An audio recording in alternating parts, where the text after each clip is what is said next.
क्या Donald Trump फंस चुके हैं? क्या ईरान के साथ युद्ध अब वियतनाम जैसी लंबी लड़ाई में बदलने जा रहा है? और क्या हॉर्मुज़ स्ट्रेट को लेकर ट्रंप का बड़ा दाव सिर्फ 24 घंटे में ही उल्टा पड़ गया? नमस्कार, आप देख रहे हैं संपन्न भारत और आज की इस रिपोर्ट में हम बात करेंगे उस बड़े यू टर्न की जिसने पूरी दुनिया का ध्यान अपनी ओर खींच लिया है। अमेरिका के राष्ट्रपति डोनाल्ड ट्रंप ने पहले हॉर्मुज़ स्ट्रेट से गुजरने वाले हर जहाज पर 20% सुरक्षा शुल्क लगाने का ऐलान किया, लेकिन महज एक दिन के बाद ही अपने इस फैसले को वापस ले लिया। आखिर ऐसा क्या हुआ कि ट्रंप को इतना बड़ा फैसला बदलना पड़ा? क्या अमेरिका के पास अब ईरान पर दबाव बनाने के लिए विकल्प कम पड़ रहे हैं और इसका असर दुनिया की अर्थव्यवस्था और तेल की कीमतों पर कितना पड़ सकता है? आइए विस्तार से समझते हैं इस पूरी रिपोर्ट में। दरअसल सोमवार सुबह डोनाल्ड ट्रंप ने अपने social media platform truth social पर एक बड़ा ऐलान किया। उन्होंने कहा कि अमेरिका एक बार फिर ईरानी शिपिंग पर नौसैनिक नाकेबंदी लागू करेगा और हॉर्मुज़ स्ट्रेट से गुजरने वाले सभी जहाज़ों से 20% सुरक्षा शुल्क वसूला जाएगा। इस शुल्क के दायरे में सिर्फ विरोधी देश ही नहीं बल्कि अमेरिका के सहयोगी देशों के जहाज भी शामिल होंगे।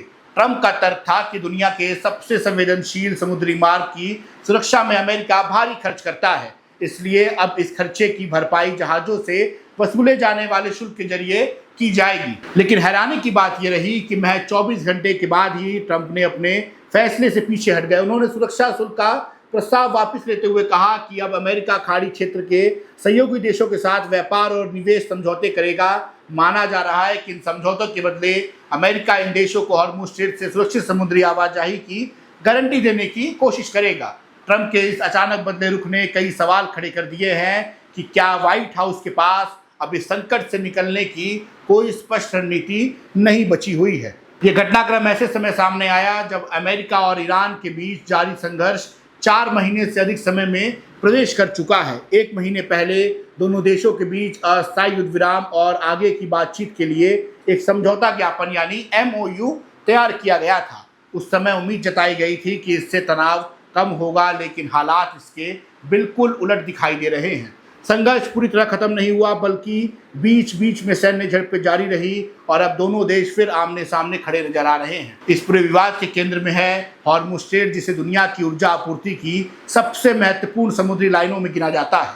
दुनिया के तेल निर्यात का सबसे बड़ा हिस्सा इसी रास्ते से गुजरता है, इसलिए यहाँ किसी भी तरह का तनाव सीधे वैश्विक तेल बाजार और पूरी दुनिया की अर्थव्यवस्था को प्रभावित करता है। सैन्य रूप के दबाव झेलने के बावजूद ईरान अब इस समुद्री मार्ग पर असर डालने की क्षमता रखता है और यही अमेरिका के लिए सबसे बड़ी चुनौती बनी हुई है। रक्षा मामलों की एक्सपर्ट्स और डिफेंस प्रायोरिटीज में मिडल ईस्ट कार्यक्रम के निदेशक रोजमेरी कैलनिक का मानना है कि इस युद्ध का कोई स्पष्ट अंत फिलहाल दिखाई नहीं दे रहा है। उनके अनुसार संघर्ष अब धीरे धीरे एक थकाऊ और लंबी लड़ाई का रूप ले चुका है और इतिहास बताता है कि ऐसे युद्ध कई वर्षों तक खिंच सकते हैं। इस बीच अमेरिका ने ईरान के कई ठिकानों पर नए सैन्य हमले भी किए। जवाब में ईरान ने क्षेत्र में अमेरिका के सहयोगी देशों और व्यावसायिक जहाजों पर अपने हमले तेज कर दिए हैं। नतीजा ये हुआ कि हॉर्मुज़ स्ट्रेट से समुद्री यातायात एक बार फिर गंभीर रूप से प्रभावित होने लगा है। बातचीत का दौर भी चलता रहा, लेकिन लगातार हो रही झड़पों में युद्ध विराम की भावना को लगभग खत्म कर दिया है। सैन्य दृष्टि से अमेरिका कुछ हद तक बढ़त हासिल करता दिखाई दे रहा है। ईरानी जहाजों, सैन्य ठिकानों और रक्षा क्षमताओं को नुकसान पहुंचा रहा है, लेकिन राजनीतिक स्तर पर स्थिति अब उलझी हुई है। अमेरिका के सामने सबसे बड़ी समस्या है कि यदि वह इस युद्ध को पूरी तरह समाप्त करना चाहता है तो उसे किसी राजनीतिक समझौते की जरूरत होगी। वह यदि सैन्य अभियान और तेज करता है तो उसे आर्थिक और राजनीतिक दोनों तरह की भारी कीमत चुकानी पड़ सकती है। ट्रंप का 20% शुल्क लगाने वाला प्रस्ताव भी इसी दबाव का हिस्सा माना जा रहा है कि वह अमेरिका जनता को ये संदेश देना चाहते हैं कि युद्ध का आर्थिक बोझ सिर्फ अमेरिका नहीं उठाएगा।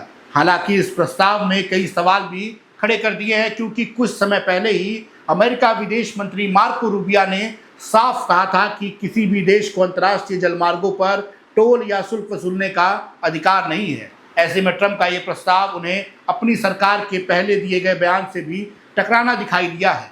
दरअसल अमेरिका और ईरान के बीच हुए MOU में ये व्यवस्था की गई थी कि ईरान बिना किसी शुल्क के व्यावसायिक जहाज़ों की सुरक्षित आवाजाही सुनिश्चित करेगा। इसके बदले ईरान में निवेश बढ़ाने और कुछ अंतर्राष्ट्रीय प्रतिबंधों में राहत देने जैसे प्रस्ताव भी शामिल थे। लेकिन अब दोनों देशों के बीच भरोसा लगभग खत्म हो चुका है और यही वजह है कि ये समझौता भी कमजोर पड़ता दिखाई देने लगा है। इस पूरे घटनाक्रम का असर वैश्विक तेल बाजार पर भी साफ दिखाई दिया। ट्रंप की सोशल मीडिया पोस्ट के बाद कच्चे तेल की कीमतों में एक ही दिन में लगभग 10% की बढ़ोतरी दर्ज की गई, जो पिछले 6 वर्षों की सबसे बड़ी दैनिक उछाल मानी जा रही है।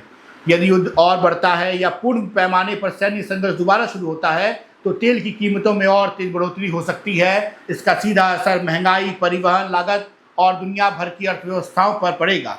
अमेरिका ने भी नवंबर में होने वाली मध्य अवधि चुनाव से पहले बढ़ती महंगाई रिपब्लिकन पार्टी के लिए नई रणनीति चुनौती बनती नजर आ रही है। काउंसिल ऑन फॉरेन रिलेशंस के वरिष्ठ फेलो इलियट एब्राम्स का कहना है कि हालात फिर वहीं पहुंच गए हैं जहां संघर्ष की शुरुआत में थे।